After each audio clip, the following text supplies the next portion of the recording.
anything to left. I would like to thank everybody for showing up in their underwear. And I actually have to believe that because I get very nervous speaking in public.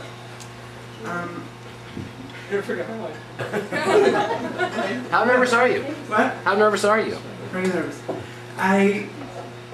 That's why I think that's why part of why I became a writer in the first place. Because I figured, I'm always going to write. I'm never going to have to speak. But you know what they say? Man writes a humor column and God laughs. So at least there's that. But a lot of people ask me why this is. They say, Mordechai, why are you so nervous speaking in public? You're an English teacher, right? And it's true. I have this knack for taking the lowest paying jobs and trying to stack them end to end and seeing if I come up with a living. Right? So now I'm trying to add stand-up comedy to that. But I do. I teach language arts to 10th and 11th graders in a local yeshiva in the late afternoons. They call it language arts. I'm not sure why.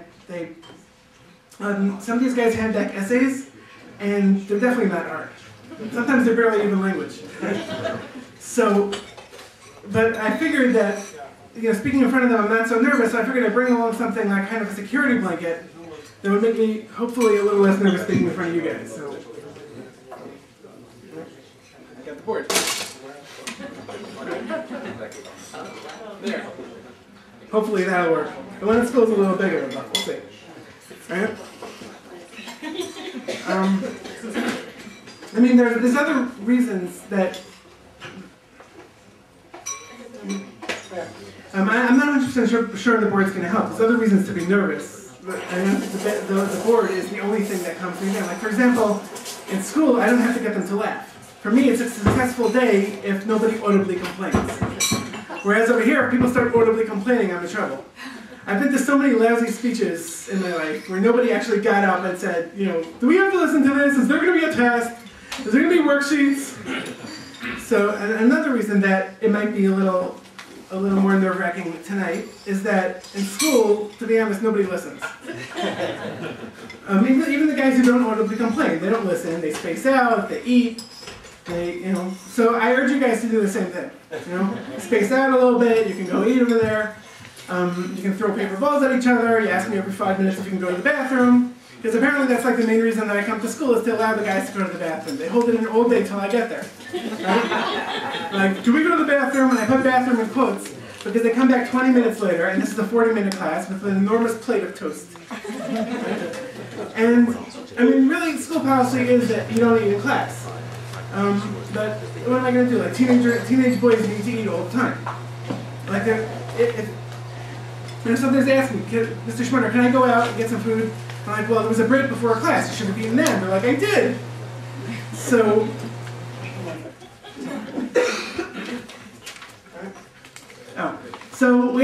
there are a lot of rules in the school, and a lot of them came about because of things that happened. Like the first year that I taught, I got up the first day, and I said, look, you guys have been in elementary school for 8 years, then you had at least 1 year of high school, so I can safely assume that you're all at least 9. And, you've heard all the rules, I don't have to say the rules, and they're like, yeah, we know all the rules, and apparently they didn't know any of the rules. Right? Like, for example, they didn't know the rule about when I have my back to them, they shouldn't, jump out the window. And this has happened a whole bunch of times. And it's a first floor class. Do you think at some point in the 10 years of schooling, they would have heard, you don't jump out the window?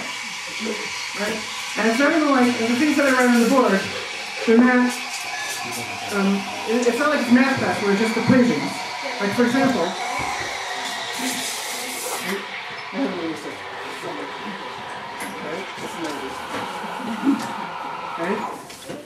I have to write whole sentences. Right? For example, I would say, find the dangling modifier in the following sentence. My sister dropped by while I was scrubbing. The board there is a little bigger. The floor with her new baby. And then I turn around and they're gone. Oh, you're still here. and then they come back with toast. Okay? So a lot of these rules, and I do have a whole bunch of rules here, and they all came about by necessity. I'll read a few of them actually. Right? For example, rule number 654. You don't have the right to tell a completely unrelated personal story just because you raised your hand. Rule number 858. Official school policy is not to eat in class. Sometimes I look the other way because seriously, I have bigger things to worry about, but at least don't put together a mazumin. Rule number 125. What do you mean, what's on the test? I just spent the last 3 weeks telling you what's on the test. Rule number 156. I refuse to believe that 6 of your siblings got married this year. You had a whole day off, you can at least come up with a new excuse. Rule 745. Yes, you have to know all this for life. I'm not going to bring you examples of specific situations in your personal life that you personally may have to write, because the last thing I want is for you to plan your entire life around avoiding my situations. Because kids always ask that, why do we need this for life? Because they know, like in their extensive experience of 15 years of sitting around and eating toast, that they're not going to need any of this. Like for example, a math class, right?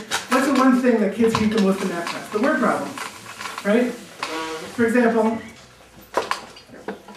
you have 20 apples. Chaim takes 8 apples, and Moshe takes 6 apples. Wait, why am I friends with these people? It grinds the whole math page to a halt. Or like this one. Baruch's wife wants him to paint his living room pink, because she thinks it'll go with the drapes. Baruch has no idea why he's even agreeing to this, but if he doesn't, his wife is once again going to give him a hard time about his drum set. So he gets to work.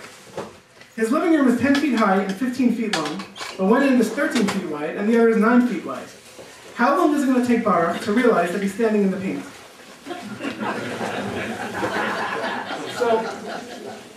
Look, I don't need to know his whole life story. I'm 9 years old. Like, this is really not my problem. But the truth is that in real life, every problem is a word problem. There's always a story behind it. Nobody just hands you numbers and doesn't tell you why. Except maybe your wife. She's like, here, plug these in. 600, 450, 500. What are these? Expenses. Oh, sorry, guys. Right? But expenses are actually going up a lot. And like, for example, postage, right? And that's a big problem because we all love getting mail. Even though there's like 3 types of mail. There's mail you want, there's mail you don't want, and there's mail you really don't want. And more, the mail you want has been finding other ways to get to you, like direct deposit, emails, right? So basically, most of the mail is mail you don't want, like circulars from stores you never go to, which is basically the store's way of saying, here, you throw this out. And mail that you really don't want, like bills and letters from the bank that you have to read 5 times to understand what the heck they're talking about, and whether they're just talking about this with you or with everybody. So, right, but they're actually. But now, as of January 22nd, they're raising postage rates, and this is because nobody uses the mail anymore. What with email and texting and people who are going to Israel anyway. So, like for example, I had a freelance client in Brooklyn, who owed me money, and he asked if instead of putting it in his mailbox, putting the check in his mailbox, he could venture across Brooklyn to my brother, who was in Yeshiva in Borough Park at the time, and he would hang on to it until the next off Shabbos. He would go home to my parents, bring it to their house, and they would hang on to it until I came to visit them, which according to my parents is like twice a year. So, right? But I mean, back in the old days, like when Benjamin Franklin was running things, people used the mail for everything. They had, if you wanted to tell your friend something, you would sit down, you write a whole long letter in script usually, and then you would mail it out, and it would take like 3 months to get to him, and then he would read it by candlelight, because for some reason the mail was always coming at night. And then he would like take the time to compose a response, and then 3 months after that, you'd get a letter and you'd open it up and say, LOL. So, right, but, and like people could afford to send stupid things like that because it was, postage was a penny. Right? And that's why they can afford to keep it at a penny because everyone was using it. Right? But actually, all they're raising it by is a penny. From 44 cents to 45 cents. Now, you might not think that a penny adds up, but it does. It's another word problem. Right? I seriously did come with the razor. Anyway. Right? So let's say, for example, just to be nice, every household sends out 1 letter a day. And the mailman could get to, let's say, 2 houses. That's me writing with my left hand, right? 2 houses in a minute, right? So in the course of an hour, he's going to make an extra $1.20. Yeah. So no, I don't understand this either, right? Personally, I don't know how they were making it on 44 cents to begin with. I mean, besides for paying the mail carriers, there was a lot of other overhead for the post office, right? They have the post offices in the first place. There's the mail sorting machines. There's the little trucks that they have to special order from England that drive on the wrong side. There's this big blue mailbox that's out in the middle of nowhere that you're sure the mailman has no idea even exists. Right? There's the glass thing where you open it, you put in your package, and then you close it, and then the mailman, like the postal guy, picks it up and takes out the package, like the whole airlock system. And who are they protecting? And your 44 cents was paying for all that? So they had a whole bunch of meetings, and finally one guy gets up and he goes, I got it! 45 cents! That would solve everything! Right? So, I mean, I don't know how they were making it on 44 cents. I don't think your 44 cents is paying for all that. I think the 44 cents is more of a deterrent, right? They don't want people sending mail willy-nilly. They don't want like teenagers like putting, you see the guys putting socks in, individual socks in envelopes and sending them home to get washed. So they had to have some kind of nominal fee to deter people. And apparently, too many people were still sending mail at 44 cents, so they have to raise it. Right? So the real question is, why does the government want us to stop sending mail? So, I mean, maybe it's because we're taking advantage of the postal system. Like we figured, like for example, if we owe someone money, instead of bringing it to them manually, we could just tell them it's in the mail, even if it isn't. And then we can make a mental note to maybe put it in the mail sometime in the near future. I have clients who said that they put money in the mail months ago and I still haven't received it. So now we know what's funding the postal system. But, yeah. Yes. And they do a lot for those 44 cents. Like you could tell the mailman, can you bring this across the country? It's a 4-day drive. The guy lives up on a hill. It's a basement apartment. You have to go around the back, down the stairs, and he's almost never home. And they're like, don't worry, we'll do it. That'll be 45 cents. What? It used to be 44. So, I mean, good luck bringing it yourself. I mean, they're the government. They can make the postage wherever they wanted to. I mean, good luck bringing it yourself with the gas the way it is, right? That goes up more than 1 cent at a time. It just doesn't always make the news. I hate driving. I mean, I didn't always hate driving, but then I became a parent, and my whole life became carpools. From a kid's perspective, carpools are a lot better than taking the bus. When I was a kid, I took the bus. Basically, yeah, I had to wait outside my house. I had to wait at my window 45 minutes before school started. And then, wait until the bus drove by, and then I'd run out with my knapsack held yelling, wait! And then I'd sit on the bus and I'd vibrate my way across town while, the bus driver went around and picked up random kids that didn't live anywhere near each other. And every time he stopped to pick up a kid, everyone would jam their heads into the seat in front of them, because apparently big vehicles full of little kids aren't legally required to have seatbelts. So, and for some reason, my stop was always like the first stop of the morning, the last stop in the afternoon. It was like my parents picked a school based on which one was furthest from my house. But now that I'm an adult, I like that I can drive. I like that, I have, that I can drive at my own time, at my own pace, in a vehicle where I don't try to hit every single pothole on the road. But unfortunately, I live in Passaic, where there's no buses for reasons that are not entirely clear. So my whole life is carpools, right? And it doesn't help that every kid gets out at a different time, or they get out at the same time, but in buildings that are across town from each other, right? So I don't know what's worse, morning carpools or afternoon carpools. My wife usually does the afternoon carpools, right? And from what I hear, it's no picnic.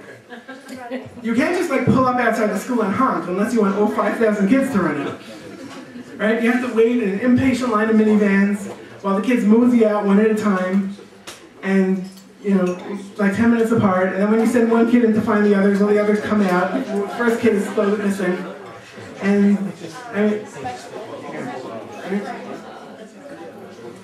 the way my wife keeps her sanity is by keeping a pile of magazines in the front seat next to her. In the front seat next to her. She doesn't drive a mail truck. And meanwhile, I keep my sanity by driving mornings. Morning carpool isn't that great either. Right? You honk outside someone's house for 10 minutes, and finally you see an adult-sized hand come out through the mostly closed door, which usually means it's an adult in his pajamas, and he either goes like this, which means my kid is sick, I'm sorry, I call, or he goes like this, which means 5 more minutes. Right? Or the other person drives, and your whole house is awakened by them honking in the morning. And you have to gather all their stuff and figure out whether your kids brought their shoes home the night before, and basically just get your kids together enough so you can shove them out the door and lock it. Right? I basically just drive my sons. I don't drive anyone else's kids. I mean, it does qualify me for the carpool discount if I go over a bridge. But that's not all peaches and cream for me either. I mean, it's right? I mean, I could get there in the morning with plenty of time, but then I pull behind the whole line of cars that, like, for all I know, is people still waiting for the kids to come into the car from the night before. Or sometimes I think I, like, pull into a line of parked cars. Because I don't understand why the kids aren't getting out of the car. It's not like in the afternoon where they have to hear their names. I mean, in the afternoon I understand. Like, the kids are in school all day. The last thing they want to do is more listening. Right? So they don't listen for their names. But in the morning they're like, you know, Chaim, get out of the car. Chaim, Chaim. I just shove them out the door and lock it. But not that I'm complaining about carpools. I mean, carpools make things easier. Like, for example, like on Monday, you know, the other parent can go out and she can, you know, drive the girls home. And then you go to the boys' school and drive the boys home, right? And then on Tuesday, you drive the girls home and she drives the boys home. Huh. Maybe we should add a third parent. But it's not easy to add parents to your carpool because, you know, people are very picky. Like, I don't want to carpool with this person because we don't know them, and I don't want to carpool with that person because we know them. And, you know, they sometimes forget their kids, or they let them roam around in the back seat like buffalo, right? Like, you know, put them in car seats. And they're like, no, I don't wear a car seat. I didn't sit in the car seat when I was his age. I'm like, yeah, but at least you wore a seatbelt. They're like, no, I didn't, because my parents said I didn't wear seatbelts when I was his age. So, actually, but I don't have it so tough compared to my wife. My wife, basically, this is her carpool schedule some afternoons, right? She drives a carpool consisting of our sons and another kid, let's call him Langstein, who, whatever, he lives down the block, fine, whatever, not a big deal. There's actually a family across the street called the Kagan, named the Kagans, who have a whole mess of boys, a group of boys that's called a mess. And she doesn't carpool with them, they carpool with somebody named Kirschenbaum, who's actually good friends of ours, right? The thing is that Mrs. Kirschenbaum doesn't have enough room in her car for all the Kagan kids, and all her kids, and all the other kids she's driving. So, she's actually one seat short. So the kid she doesn't take is her own son. That kind of defeats the whole point of the carpools. But my wife, as a favor to her, takes the Christian man's son, and she brings him to our house, and then he sits and waits at our house until his mother comes across the street to bring home the Kagan kids, at which point there's room in her car, and then he goes across the street and gets into the car. With me so far? Right. Then my wife brings our three boys over to the Weinstein's house across the street, right? And they wait there while she goes and does the girls' carpool. Because she can't fit them in the car because she's taking all three Weinstein girls, right? And actually she doesn't leave them with Mrs. Weinstein because Mrs. Weinstein's off doing like the boys' carpool, her son's carpool. Right? She leaves them with Mrs. Weinstein's cleaning lady who doesn't speak a word of English and has no idea what's going on. Right? I speak English, I have no idea what's going on. My wife spent like a couple hours at the beginning of the year planning this out with action figures. But while all this is going on, I'm stuck teaching high school, thank God. Right? Alright, so that's it for me for now. But I'm going to be back. Right? Too much of me in a row is not a good thing. So I'm going to call up, I'll just ask my students. But so I'm going to call up someone else to speak. I guess Father Jim.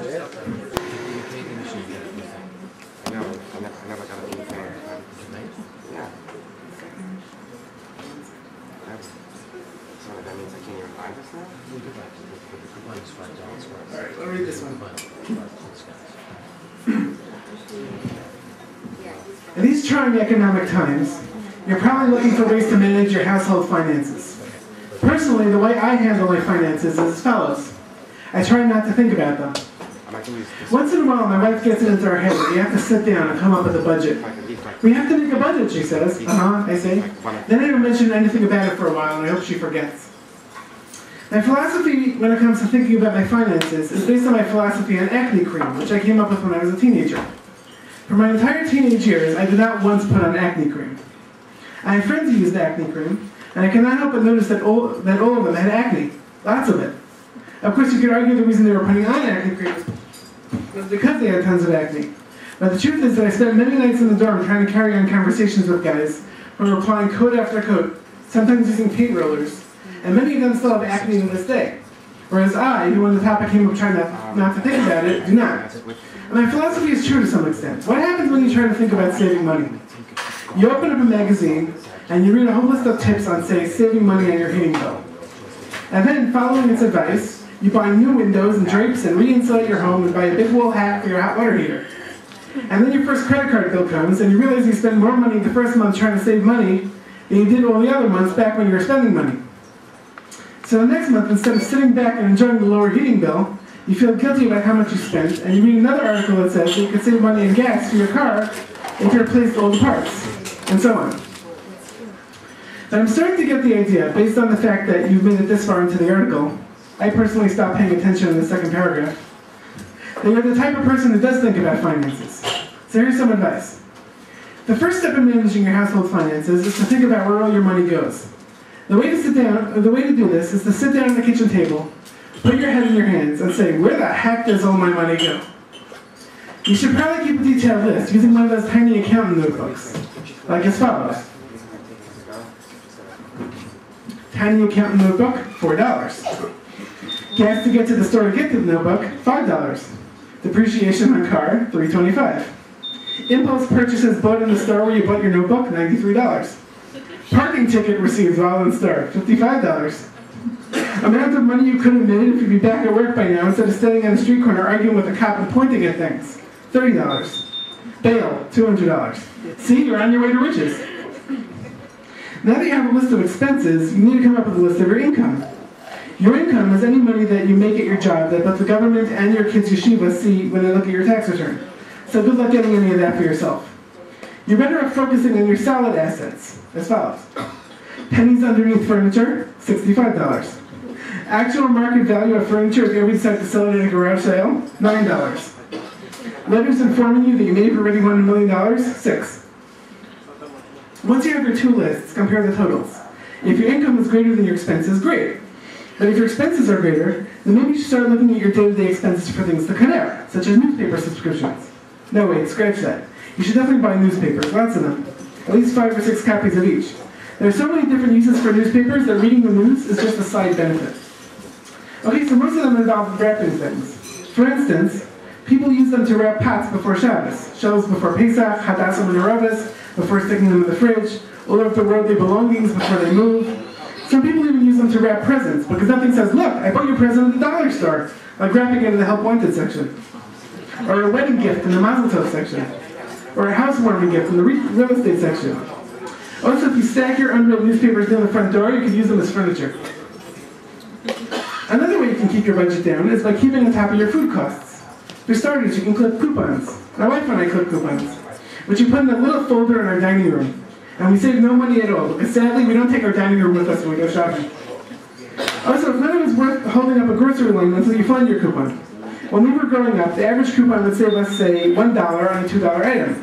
Nowadays, the same item is $4, and the coupon saves us 75 cents when you buy 6. You can also cut your shopping bill by eliminating impulse purchases. For instance, never go shopping on a fast day. Also, don't use shopping carts, because as you'll notice, they're actually getting bigger. Instead, use those little baskets that they have near the door and see how many items you buy that you don't need when you actually have to carry them around in a basket while you look for the other items that you do need. And then there are utility bills. Most experts say that you can reduce your electric bill by keeping your refrigerator full so that the foods keep each other cold. I say the same thing to my wife when she asks me why my hadassah menorahs are still in the fridge. If you have no food in the fridge, you can fill it with random-sized bottles of water. That way, when someone comes to your house, you can offer them a drink. Here, sit down on these old newspapers. Can I offer you some water? The problem is that if you're like most people, I don't know you, but I assume you are, you're going to look at your expenses list and say that there's nothing to cut down. So the key is to have a friend or neighbor look at your list for you, and you can look over his. He'll say, what? You buy paper plates? They come up more expensive in the long run. And you'll say, you use regular dishes? Do you use to pre-wash them before you put them in the dishwasher? Once you're pre-washing them, why put them in the dishwasher? How much water would it take just to completely wash them the first time? And then he'll say, I can't believe you have a cleaning lady. She comes over once a week and what, helps you throw out your paper plates? So you'll get upset and not talk to each other anymore, and you won't have to invite each other to weddings, or exchange gifts, which if nothing else will save you money on newspapers. And then you'll be able to save your hard-earned money for other things, such as putting up a fence. There. Aren't you glad you thought about your finances? Anyway. You want to get up again, or you want to just launch into it? Another person. Anybody else? Seriously, it's very nerve-wracking being up here, and I thought you were joking me. Huh? Somebody else was volunteering or sort of, was it Mark? He said no, and I think he disappeared. You know, I have a great idea. If we can pick somebody randomly, and you have to get up and... Are we game for that? Anybody like that? No, I guess not. Okay. So. Oh, I was asked to wish happy birthday to somebody at this table. I'm not sure who. That one. All right. So by the way, I'm sorry, Mordechai also has books that he's reading from that he has to sell over here. We also sell 1 or 2 in the store, but Mordechai has a few boxes or cartons of books. You can't leave until they're all sold, by the way, just so you know that. But we're great. All right. So if that's the case, everybody, thanks a lot for coming tonight. I was going to do more. Okay, I'm sorry. No, if people want to leave, we can be done. Let's have some more stand. I'm sorry. More. Nobody wants to leave more than me, so. No, more. All right, fine. All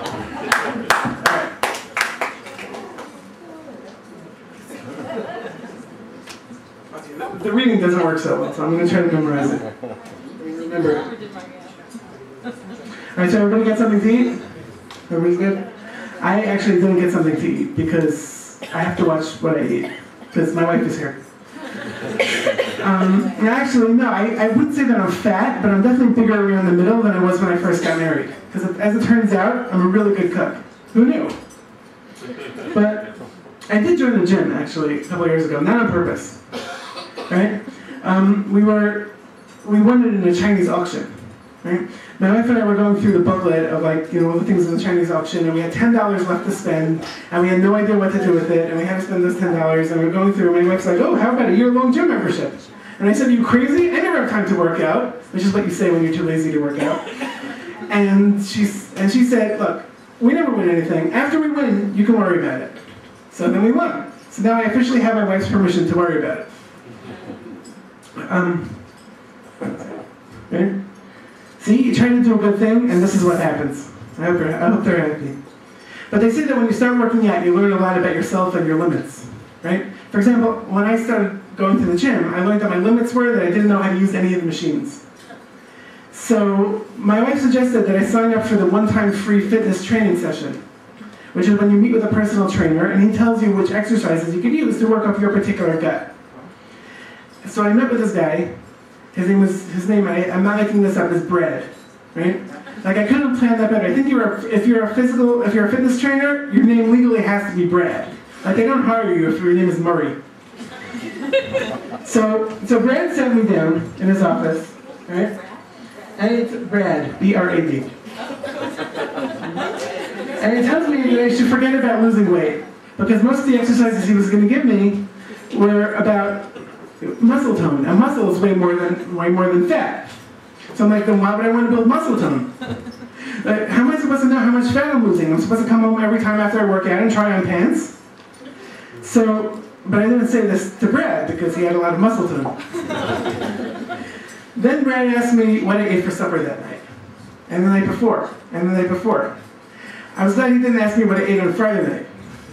Let's see, I had a piece of bread, some fish, bowl of soup, noodles, chicken, meat, rice, green beans.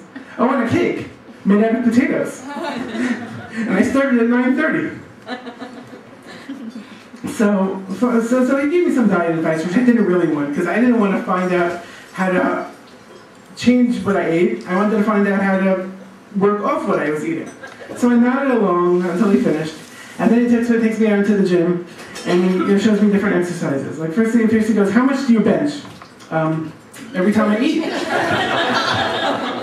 So it turns out I don't bench very much at all. Because he takes me over to the bar, and he has me do the bench presses with an empty bar. No weights on it at all. Right? Now, I mean, the bar did weigh something. It was like 45 pounds, as I later found out when I lugged it over to the scale. Right? But, I mean, I couldn't help but think that, I'd work out with it, and people would come over, you're supposed to put weights on that. But Brad assured me that it was nothing to be embarrassed about. I'm sure he went home and he made fun of me with all his trainer friends, all of whom were named Brad. Like, hey Brad, did you see what you should have seen what I did, Brad.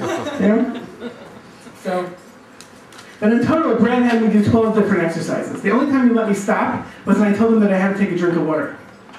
I have never drank so much water in a 1 hour stretch in my life. I almost drowned. right? But you have to keep working out, because, so you can stay out of the hospital. I actually went to the emergency room a couple of years ago. I don't like the emergency room. They call it an emergency room, but the first thing they tell you to do when you get there is have a seat. Like, whoa, where's the emergency? Right here. So you sit down, and of course, you don't think of the commotion at home to bring something to read, so you have nothing to do but like stare at the other people. Like, I wonder what that guy has in his cooler. So I was actually there with my then 4-year-old son, Heshi, who, if you have boys, you have to be prepared to end up at the emergency room with any one of them, or more than one if they get into the crazy loop. Because little boys are always trying to injure themselves. Like, they're playing these games where they run into each other at high speeds and tackle each other and crouch down inches behind the guy who's swinging a bat and not looking in their direction. And even if the boys are going to play house, they have to do it way up in a tree, right? On a platform that you built with your limited building skills of building sukkahs that don't always make it all the way to sukkahs. So actually, my son was, I don't know how to describe his injury. My wife kept telling people that he cracked his head open, which I think sounds too much like a coconut. And the doctors were calling it a head laceration, which I think sounds like it came clean off, right? I would say that he got, it was a cut on his forehead. I think the technical medical term is boo-boo, as in patient was admitted with the boo-boo on his nosy, right? So the doctors ended up giving him stitches, and they sent me home with a whole list of instructions. And one of the instructions was, keep the affected area elevated for the next 24 hours. Really? I should keep his forehead elevated? I'm going to hang him from the ceiling? So, and of course, everybody, when I tell them the story, everybody asks, how many stitches, right? What kind of question is that? If your wife sews your pants for you, and you're like, nice job, honey. How many stitches? 15. Now would they lose weight or stop bending over? So, yeah. I lost me.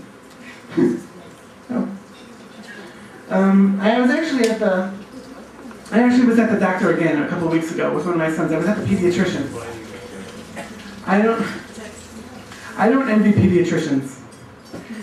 They get into the business because they like working with kids, and kids are cute, and they get to pinch their cheeks for medical purposes, and they get to say, "Oh, look at what you've grown," and then they measure how much they've grown. But really what they end up with are the cranky, sick kids who are not really the cutest type of kid. They do get well visits sometimes, but those are the kids that they have to stick with a needle. No one likes getting stuck with a needle. Obviously, it's for your own good. The doctor's going to stick you with a needle, definitely, so you won't get the flu, maybe. Although after he sticks you with it, you're going to exhibit some flu-like symptoms. Hello, I'm not a doctor. To me, there's no difference between flu and flu-like symptoms, except that one comes with a needle. But actually, the worst thing about being a pediatrician, I have a friend who's an anesthesiologist, and I asked him why he didn't become a pediatrician. And he said, nervous mothers, right? Because pediatricians get every nervous first-time mother calling them at all hours of the night to report serious medical situations that developed, that their kid is snoring, right? Yay, so was I until you called. But, and you can't blame them, because first-time mothers are handed this little delicate being, and they're told that their one job is to keep it alive.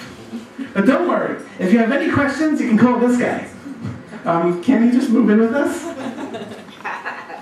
So, blanking again. Right? But an anesthesiologist, meanwhile, doesn't get any middle-of-the-night calls, and if the patient bothers him too much, he can always adjust the dosages.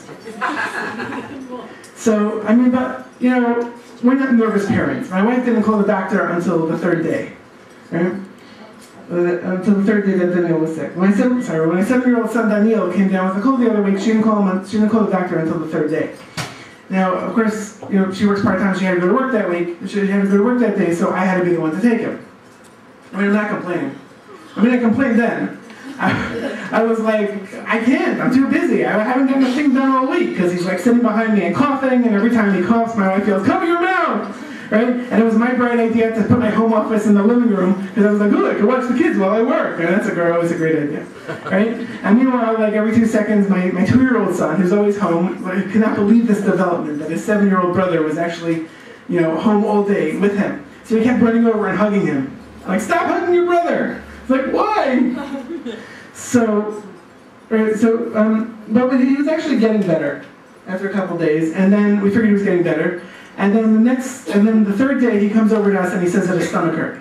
Now I figured this was just he was trying to get out of school again. Because my kids have like a genuine lack of knowledge as to what makes a person sick. Like they come over to me some mornings, like, Tati, can I stay home from school? I don't feel well. So I'm like, really, what hurts you? My leg. That's not sick, you probably just did something to your leg. So, okay. But my wife had to go to work, but she found the time before she left to arrange the appointment. My wife's actually very good about these things. She takes the kids to all their appointments, right? She even schedules their well visits. The way she remembers to do it is she usually schedules it around their birthday. Like, happy birthday, here's a flu shot. Prepare to experience flu-like symptoms. So, right? But she knows how often I schedule my own doctor's appointments, like twice since I met her. And, because, I mean, doctors scare me. Like, they're always talking to you like you're a little kid. Like, did you do what I told you to do last time? No. Why not? I don't know. Right? And they're always saying things to you that you can't get away with saying to people in polite society. Like, you need to lose weight. And you're breathing weird. Right? So, my wife usually handles that part. She's also better at paying attention to what my kids' symptoms are. When I was driving Danielle to the doctor, I was like trying to brush up on his symptoms because I knew there would be a test.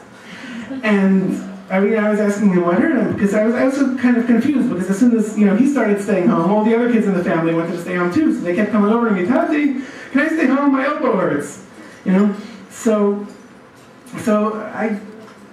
I just wanted to make sure that I was asking Danielle what all their symptoms were so that our stories would at least match up. In case the doctor took us into separate rooms to test our stories, right? And it turns out that most of what he told me I already knew. So our stories did match up, but not with my wife's.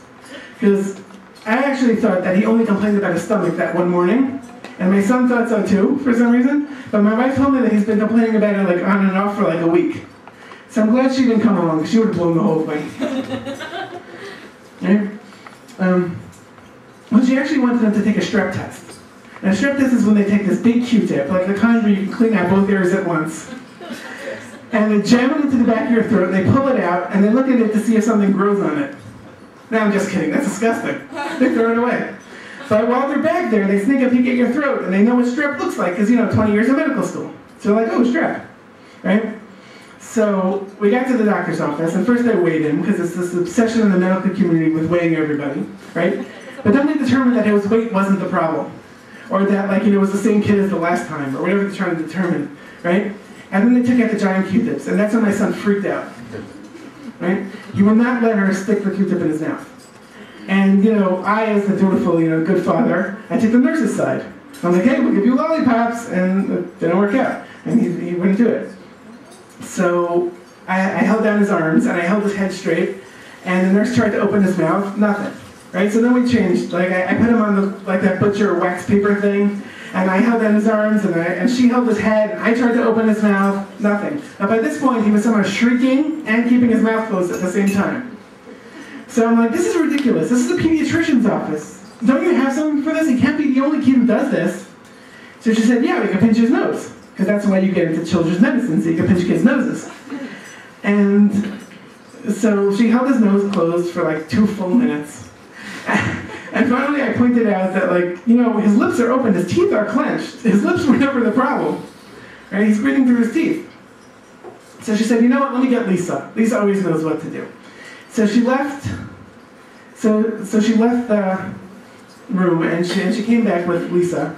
And Lisa immediately, she took charge. She's like, okay, hold down his arms, hold his head. And she picked up the Q-tip, and she jammed it in through a corner of his mouth, and she says, see? Like a juice box, right in. And she pulls it out, and she's like, oh, where's the cotton?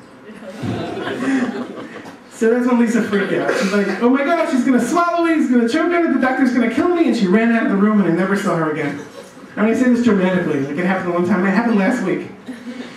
But, so finally the doctor came in. So that was actually the worst thing to say to a kid who was already freaking out. He ran over to the garbage, and he was coughing, convinced that there was still some cotton in there. Right? And meanwhile, I look over at my 2-year-old son, who's there, of course, because when you're 2 and your brother gets sick, you get to go by. And he's sitting there quietly, and there's one tear trickling down his cheek. What are you doing to him? Am I next? And I'm trying to comfort him over the sound of my other kid who's keeping his teeth clenched and coughing and trying to spit something out and shrieking and gagging at the same time. And finally the doctor walks in. And he doesn't do any throat cultures. He just like checks my son with a stethoscope, and he takes out a flashlight and he peers into his eyes and his ears and his nose and his mouth. And you know, because those are all the ways you can look into someone's head without like cutting it open. It's like when your toaster breaks and you peer into the opening with the flashlight. Like, you know, that's going to do something. So I don't even know if he saw anything in his mouth, because when I was little and the doctor wanted to look at my mouth, he always used a popsicle stick.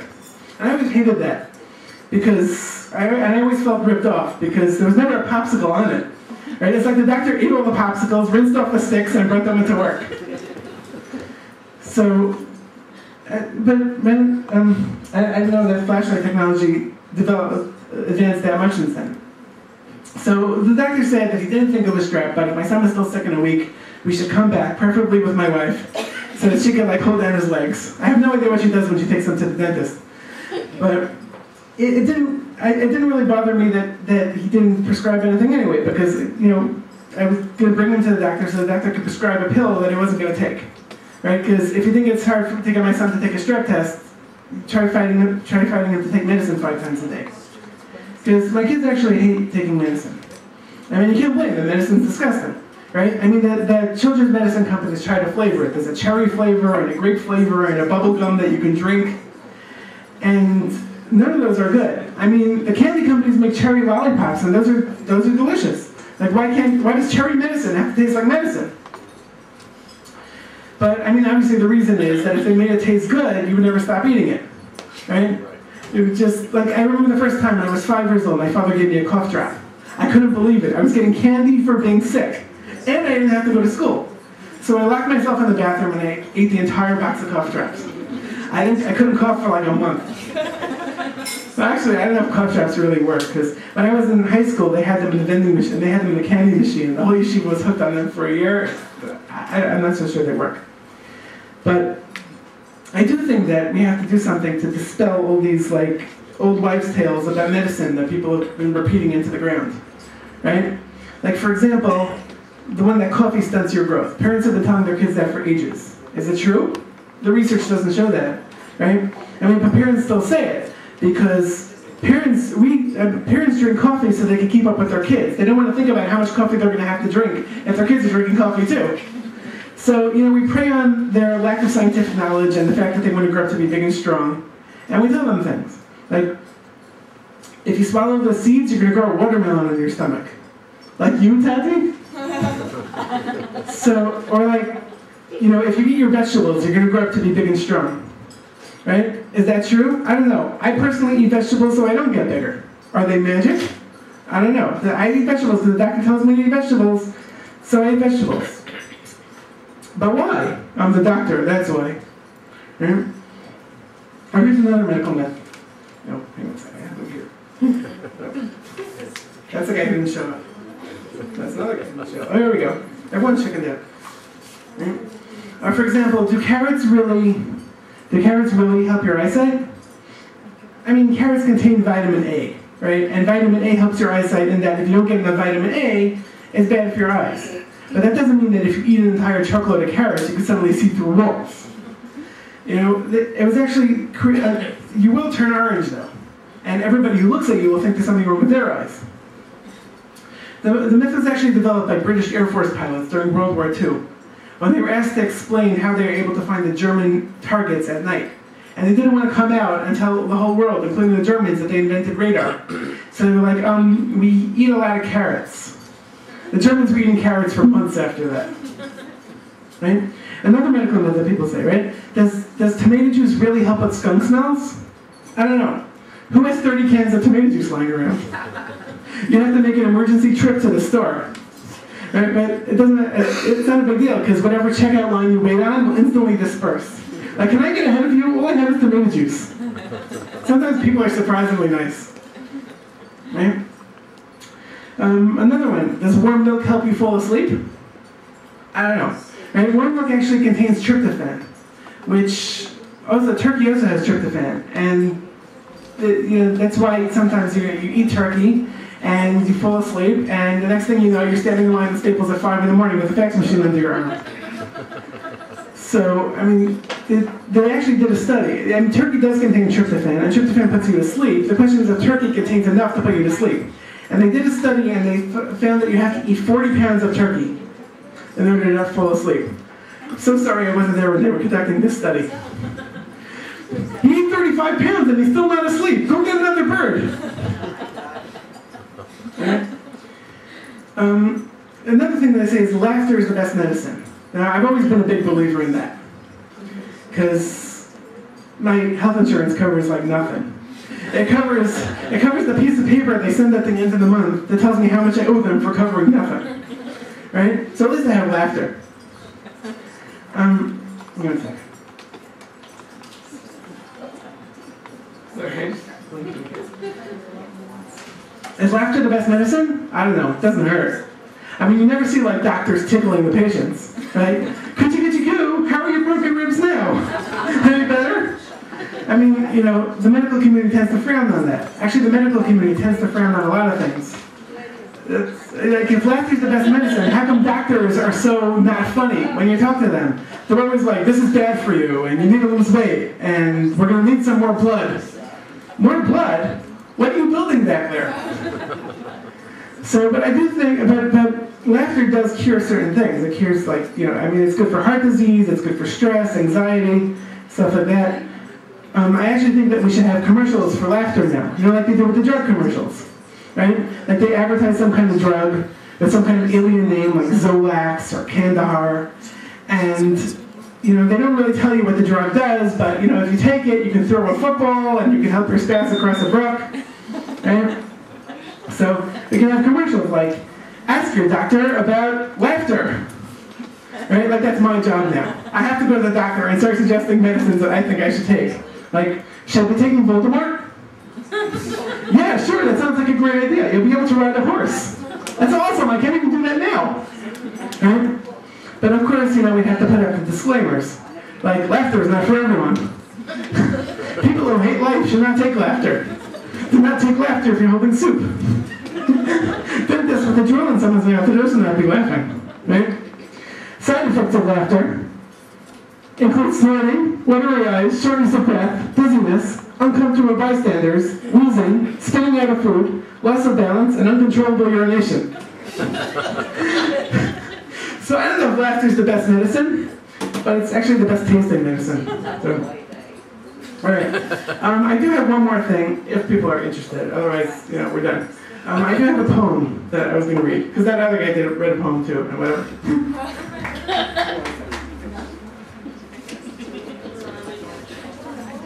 If you want to leave, just get up and leave and I'll get the message. Right? This poem, I actually didn't write it. This poem was written by a non-Jewish neighbor of mine named Tim. But I'll read it anyway. Any opinions expressed by Tim and not necessarily those of me. Right? Here it goes. I'm an average guy, though I have other traits, and I grew up in one of those flyover states. But due to recession, my life's been berserk ever since I moved out to New Jersey for work. Though New Jersey's a punchline, as far as I can tell, with the crime and the accents, and what does that smell? I have bought a small house after only 4 bids, with my wife and my dog and my 2.5 kids. 0.5 kids, you ask? So you just have a piece? Well, the truth is I have 2 kids, but one is obese. Though the 2 years I've been here have been kind of blurry, I've noticed that Jersey is not like Missouri. For one thing, this place is a lot more diverse. I'm not saying it's better, not saying it's worse. But the first week he got here, my wife lost her purse, and she almost threw all of our plans in reverse. I convinced her to stay, but she changed all our locks, and she still grabs a weapon when somebody knocks. We have all these strange neighbors, you name them, we got them, who even in summer, they dress like it's autumn. Like she wears a wig, and he a fedora. They keep to themselves, they're not hard to ignore. So I found that they're Jews, and they keep to the Torah. There weren't a lot of those back in Missouri. Though I did later hear from my coworker Dewey that there are quite a few of them up in St. Louis. But the truth is I don't know a lot about Jews. I just know words like bagel, finagle, and schmooze. I have heard lots of things, some of them overblown, but I like to find out all the stuff on my own. So I've kept a close eye, and I now can explain that they're not good or bad, but I think they're insane. They have kids and more kids in ginormous amounts, and they all have these names that I cannot pronounce. She's Kava, I'm Chaim, and this one's Kanok. When he said this, I thought he was making a joke. And this is my son, he said. His name is Baruch. Like Obama, I asked, and he gave me a look. I spend lots of time peering out through my blinds. I don't look in their homes, so I hope no one minds. They come out in their suits, like at least once a week. Are there weddings that often? I ask as I peek. But though they keep their distance, they do seem polite. Like I see them in crowds on a Saturday night. They are reading their books and pointing at the moon. Some of them have fur hats, like they've killed a raccoon. And then all of a sudden, in the midst of their tone, they turn to each other and they all say shalom. And then in a turn that I find quite offbeat, they sometimes join hands and they dance in the street. But one time, I saw a guy out in his suit. I think Friday night, but that's probably mood. So I put on my brakes and I pulled to the side and spent 10 minutes trying to offer a ride. It's cold and it's dark and you're so nicely dressed. But he said he would walk because he needed to rest. So I leave him alone because he has his ideals, like politely refusing our offers of meals. But we'll make you roast chicken, potatoes, and greens. And it's not kosher, he says, like I know what that means. So I'll make kosher pickles and serve kosher salt. If you can't feel your tongue, then that won't be my fault. So that is a friendship I've had to forego. That we do sometimes schmooze while we're shoveling snow. And sometimes on weekends he comes by to grouse. And he says random things like, it's dark in my house. Or my radio's on. Or my AC's on fan. Or the lights are on in my 12-passenger van. Though I like to respond, I don't know what to say, so I nod and I hope that it'll just go away. But one time I said, look, this sounds so depressing. You're asking me to do it for you, I'm guessing. So I came to his house and I turned up his range. With a house full of people, I felt really strange. And on the way out, I saw homemade bread, and candles and food. Well, it was quite a spread. A candlelight meal, I said with delight. So to make things more classy, I turned up their light. But he's not the only Jew I come across. Like, for instance, I work for an Orthodox boss. He's a regular boss, I'd say. There's nothing weird. Then 2 times a year, he comes in with a beard. I have Jewish co-workers. I'd say quite a bunch. They all talk to themselves after eating their lunch. And sometimes they'll suddenly throw in some Yiddish. Like they'll say, next to Bacha, I'm making a Kiddush. But I am learning some words, like shindig, and I, and farfetched, and conniption, and then I'm a guy. Like this spring, someone offered to sell me his bread. But I am off carbs, so no thank you, I said. But later he managed to make me a deal. And $5 for his pantry just felt like a steal. But to move all that food, I don't know if I can. So perhaps I will borrow my neighbor's big van. But my issue with this is just that if most Jews do business like this, then our company's toast. And that would be bad. I'd be filled with malaise. Because I like having off on the most random days. Like this one time my boss, I don't think he was sober, he said I'd have off for like most of October. So that first thing I had nothing to do except for spying. And I think that I heard like 100 goats crying. Then I saw Jews en masse coming outside to bond. They all brought along books and they prayed at the pond. The next week I was out, I was mailing my bills. They were walking the street wearing lab coats with frills. So I asked my dear wife if I'd taken my pills, and if our insurance allowed for refills. And when that was done, they spent several days running to, running fro, building huts with toupees. And they sat in these huts built with no expertise, and they ate, and they sang, and they screamed about bees. Oh, and earlier I passed a stand on the street, and I figured I'd get myself something to eat. They were selling this strange fruit that looked like a lemon, and some were from Israel and some were from Yemen. So I figured, why not? Because it looked really cute. And it always is interesting trying new fruit. So I brought my selection to one of the scholars, who looked with a loop and he said, $80. Dollars, I choked? That cannot be right. That's when I wished that I hadn't taken a bite. So now I found a kosher grocery store. I don't nash before checking the price anymore. So I looked all around for some good things to eat. Did you know they have separate sponges for meat? I tried kishka and kugel and a brown beanie mush, and knishes and latkes and baba ganoush. I tried all these new foods and they all looked okay, but I shouldn't have tried them all on the same day. And I spent the next day lying flat on the floor. I'll be moaning and cramping till next Yom Kippur. I'll be quite incoherent by then, I dare say, till the men in the lab coats come take me away. All right, thanks everyone, you'll be great.